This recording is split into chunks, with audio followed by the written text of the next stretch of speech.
पिछले क्लास में मैंने आपको ये बताया था कि किसी वैद्युत द्विध्रुव के कारण उसकी अच्छी स्थिति पर वैद्युत क्षेत्र की तीव्रता ज्ञात करनी थी। आज नया टॉपिक है हमारा, किसी वैद्युत द्विध्रुव के कारण उसके निरक्षीय स्थिति पर अथवा अनुप्रस्थ स्थिति पर वैद्युत क्षेत्र की तीव्रता। क्या है हेडिंग हमारी, लिख लीजिए, किसी वैद्युत द्विध्रुव की निरक्षीय ब्रैकेट में अनुप्रस्थ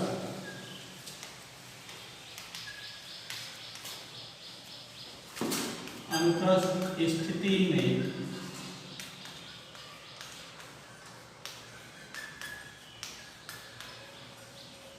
वैद्युत क्षेत्र की तीव्रता। ठीक है, चलिए इसके बारे में जान लेते हैं। पहले पिछले क्लास में मैं थोड़ा उससे रिवाइज कर रहा हूँ, क्योंकि मैंने एक वैद्युत द्विध्रुव बनाया था। यहाँ पर माइनस क्यू आवेश था, यहाँ पर प्लस क्यू आवेश था, और इसके केंद्र O से कुछ r दूरी पर कोई बिंदु P था, और इसी पर हमें वैद्युत क्षेत्र की तीव्रता ज्ञात करनी थी। ठीक है, क्लियर है?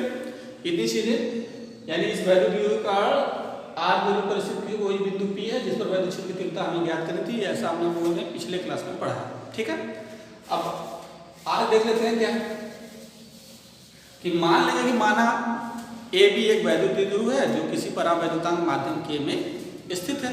ठीक है, वैद्युत द्विध्रुव के बी सिरे पर प्लस क्यू आवेश तथा माइनस सिरे पर ए सिरे पर माइनस क्यू आवेश। ठीक है, क्लियर है? एक बार फिर से मतलब वैद्युत द्विध्रुव के बिंदु बी पर प्लस क्यू आवेश तथा बिंदु ए पर माइनस क्यू आवेश एक दूसरे से 2l की दूरी पर स्थित है। मतलब कुछ एक ए बी जो है हम वैद्युत द्विध्रुव मान लेंगे और एक परावैद्युतांक माध्यम के मान लेंगे, और जो वैद्युत द्विध्रुव है इसके बी सिरे पर प्लस क्यू आवेश ले लेंगे तथा ए सिरे पर माइनस क्यू आवेश ले लेंगे। और हम लोग ये जानते हैं कि वैद्युत द्विध्रुव के बीच की दूरी कितनी होती है, 2l। ठीक है, तो इसे फिगर द्वारा थोड़ा देख लेते हैं। पहले फिगर क्या बनाए, जो कि निरक्षीय स्थिति की बात कर रहे हैं हम लोग, तो निरक्षीय स्थिति के लिए एक फिगर होगा, मैं ये इरेज कर रहा हूँ। एक वैद्युत द्विध्रुव बना लेते हैं। ध्यान समझिएगा, बिल्कुल पिछले वाले से बिल्कुल मिलता जुलता है, बस थोड़ा सा इधर हम लोग अच्छी की बात कर रहे थे, निरक्षीय ऊपर होगा। ठीक है, तो ए सिरा मान लेते हैं, इस पर माइनस क्यू आवेश रख देते हैं, और इसे बी सिरा मान लेते हैं, प्लस क्यू आवेश रख देते हैं, और इनके बीच की दूरी, क्योंकि वैद्युत द्विध्रुव है इनके बीच की दूरी 2l मान लेते हैं। ठीक है, इसका केंद्र O मान लेते हैं। ठीक है, इतनी चीजें। जैसा मैंने बताया कि वैद्युत द्विध्रुव है, उसके बी सिरे पर प्लस क्यू आवेश तथा ए सिरे पर माइनस क्यू आवेश एक दूसरे से 2l की दूरी पर स्थित है। ठीक है, उसके बाद जो है थोड़ा समझ लेते हैं। इसी जो वैद्युत द्विध्रुव है, इसी के केंद्र O से, जो केंद्र O है, r मीटर की दूरी ले लीजिए। कितने मीटर की दूरी? r मीटर की दूरी ले लीजिए, और r मीटर की दूरी पर कोई बिंदु P स्थित है। याद रखिएगा, कोई बिंदु P स्थित है, और इसी बिंदु P पर हमें वैद्युत क्षेत्र की तीव्रता क्या करनी है, ज्ञात करनी है। ठीक है, क्लियर है यहाँ की चीजें? वैद्युत द्विध्रुव के केंद्र O से r मीटर की दूरी पर कोई बिंदु P स्थित है जिस पर वैद्युत क्षेत्र की तीव्रता हमें क्या करनी है, ज्ञात करनी है। क्लियर है यहाँ की चीजें? चलिए, तो एक लंब खींच देते हैं, लंब रेखा खींच देते हैं दोनों के लिए। खींच दीजिए।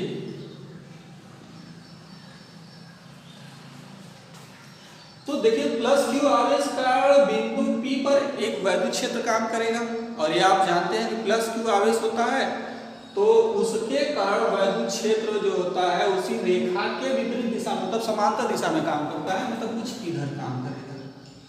ठीक है, तो इसे हम लोग क्या करेंगे, E1 मान लेंगे।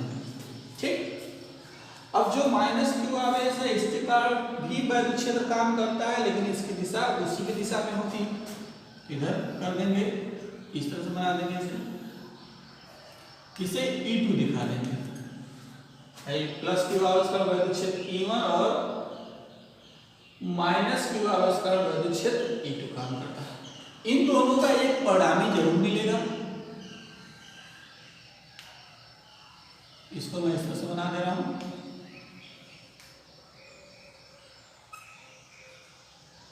और इसे E से दिखा दो। ठीक है, क्लियर है? Vector E। देखिए एक्चुअल में होता क्या है, क्योंकि ये निरक्षीय स्थिति है, तो निरक्षीय स्थिति का मतलब ये हो कि अच्छी स्थिति में इस तरह से कार्य करता है वैद्युत क्षेत्र, इसलिए जो है कि यहाँ पर ये चीजें जो है एक ही दिशा में मिलने के कारण इन दोनों के अंतर के बराबर होता है। लेकिन यहाँ पर ऐसा नहीं होता, यहाँ पर निरक्षीय स्थिति में है तो इसका मतलब इन दोनों के बीच एक कोण बनता है। ठीक है ना? वो कोण क्या बनता है? थीटा। हम लोग दिखाते हैं कौन सा कोण है, थीटा। तो इसको हम लोग जो है कि ठीक है, पहले जैसे मैं इसे समझा दे रहा हूँ।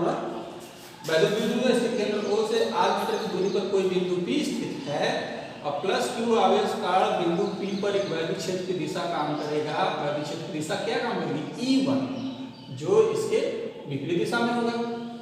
और साथ ही साथ जो है कि माइनस q आवेश का बिंदु P पर एक वैद्युत क्षेत्र काम करता है। वैद्युत क्षेत्र E2 कार्य करता है, जिसकी दिशा जो होगी किधर होगी? मतलब नीचे की तरफ होगी। और इन दोनों का परिणामी वैद्युत क्षेत्र काम करता है। ठीक है, क्लियर? मैं इस फिगर को डालने देता हूँ और मैं दूसरा फिगर बना देता हूँ। देखिए इसे ध्यान से समझिएगा। अगर इसी को हम लोग आगे बढ़ा दें, मतलब ये तो फिगर में ये देखिएगा, समझिएगा। मैं इसी को आगे बढ़ा रहा हूँ तो ये आपका कुछ ये प्राप्त होगा। यहाँ पर मैं बिंदु P रख दूँ। ठीक है, क्लियर है? तो कुछ ये इस तरह से। ठीक, ये आपका E1 काम करेगा। ध्यान समझिएगा इस फिगर को। देखिए ये वाला E1 का, ये E1 है तो ये वाला पार्ट क्या आ जाएगा? E2 आ जाएगा। ठीक है, याद रखिए। इसे इधर मिला दीजिए, इसे इधर मिला दीजिए।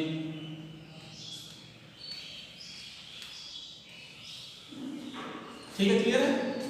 अगर इनके बीच का हम कोण क्या लेंगे? थीटा लेंगे। इसके बीच का भी कोण हम क्या लेंगे? थीटा लेंगे। ठीक, तो देखिए यहाँ पर दो घटक, एक को क्षैतिज घटक प्राप्त होते हैं और एक ऊर्ध्वाधर घटक प्राप्त होते हैं। ठीक, तो जो ऊर्ध्वाधर घटक है ये आपका ये ऊर्ध्वाधर घटक है, ये ऊर्ध्वाधर घटक है और ये क्षैतिज घटक है, ये दोनों। तो इसे हम लोग E1 दिखा देते हैं और इसे क्या दिखा देते हैं? E2 दिखा देते हैं। तो यहाँ मैंने आपको बताया था कि यहाँ पर क्या प्राप्त होगा? E प्राप्त होगा। और ये जो E होता है वो क्षैतिज घटक में आप जानते हैं क्या प्राप्त होता है? cos थीटा प्राप्त होता है। इसका मतलब ये हुआ कि हमेशा याद रखिए, cos ये वाला जो E होगा हमेशा cos थीटा, यानी इसे कुछ इस तरह से दिखा देंगे।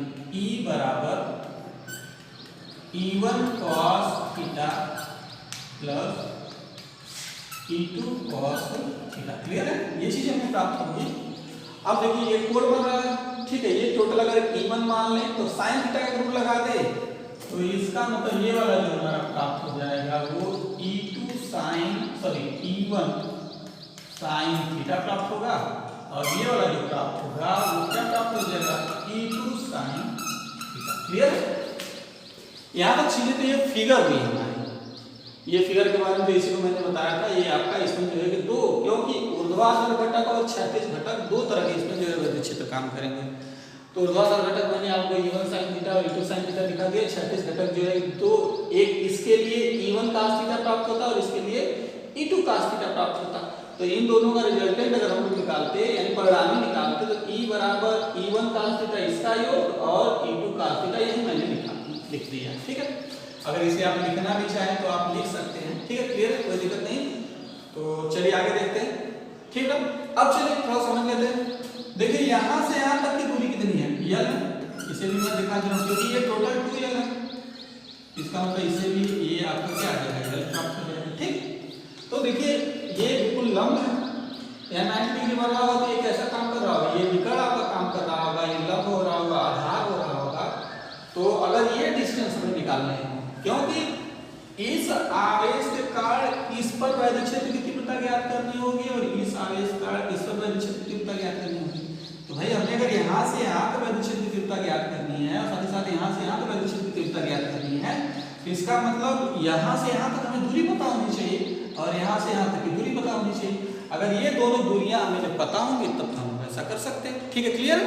तो चलिए आगे देख लेते हैं। ये वाला फिगर इरेज कर रहा हूँ, इसे रहने दे रहा हूँ कि ये बहुत थोड़ा सा इसमें दिखा दे रहे हैं, इसमें दिखा दे। तो पाइथागोरस प्रमेय लगाना चाहें तो आप जानते हैं कि कर्ण का स्क्वायर जो होता है वो लंब का स्क्वायर और आधार के स्क्वायर के बराबर होता है। ठीक है, तो अगर रूट में लेना चाहें तो समझा दे रहे हैं। इन दोनों का अगर करें तो लिख सकते हैं, देखिएगा पी ए का स्क्वायर, ठीक है, ये क्योंकि विकर्ण है आपका, पी ए का स्क्वायर बराबर हो जाएगा पी ओ का स्क्वायर प्लस ओ ए का स्क्वायर, पी ओ का स्क्वायर प्लस ओ ए का स्क्वायर। क्लियर है? और ये निकाल दें हम, पी ए का स्क्वायर बराबर पी ओ आपका है आर स्क्वायर और ओ ए है एल स्क्वायर। क्लियर है?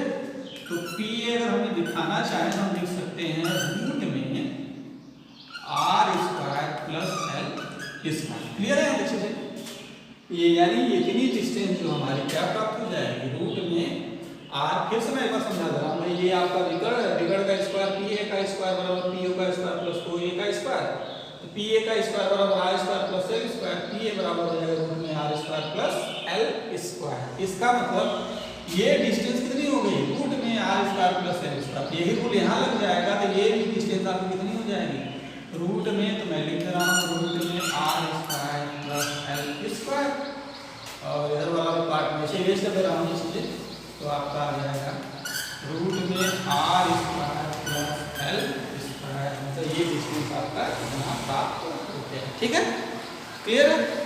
तो इतनी चीजें तो ये फिगर के द्वारा हो गई। अब आते हैं, अब लिखेंगे, लिखते कैसे, तो लिखेंगे कि बिंदु P से, ठीक है, बिंदु P से प्लस Q आवेश की दूरी, ठीक है, बिंदु P से प्लस Q आवेश की दूरी कितनी है, रूट में R square plus L square, तथा बिंदु P से माइनस Q आवेश की दूरी भी हो जाए कितनी, रूट में R square plus L square, यानी दोनों की दूरियां समान है इसलिए दोनों के लिए क्या हो जाएगा, सेम हो जाएगा। ठीक है, क्लियर है यहाँ तक चीजें? चलिए मैं अब फिगर को मैं इरेज कर दे रहा हूँ, थोड़ा सा याद रखिएगा फिगर।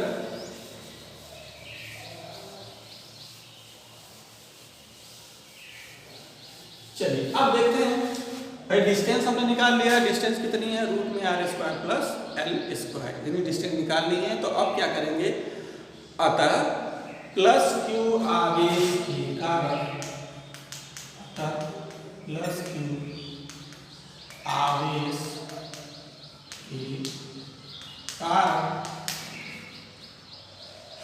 बिंदु P पर, कहाँ पर, बिंदु P पर वैद्युत क्षेत्र की तीव्रता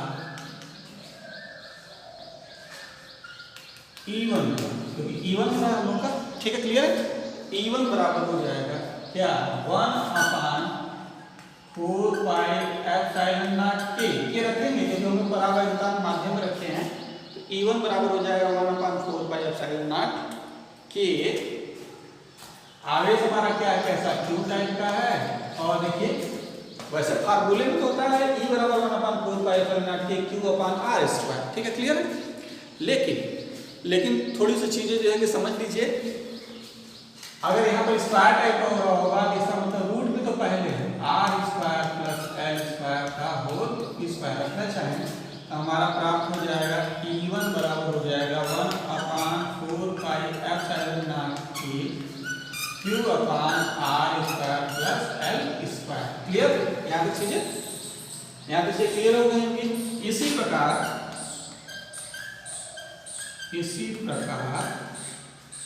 माइनस क्यू आवेश के कारण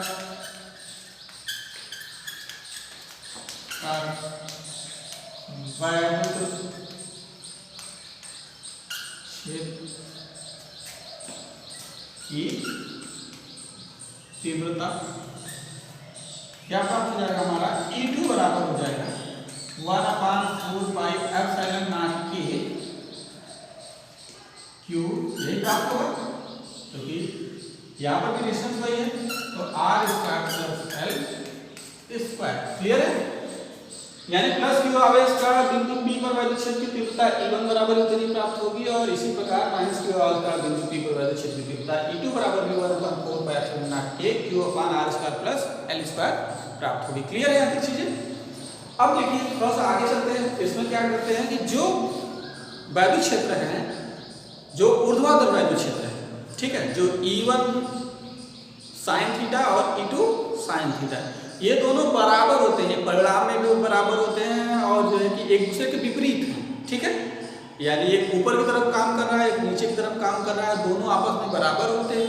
तो बराबर के फार्मूले से देख सकते हैं कि ये दोनों बराबर है। भाई यहाँ पर भी आपको ऐसा रखें, उसके लिए भी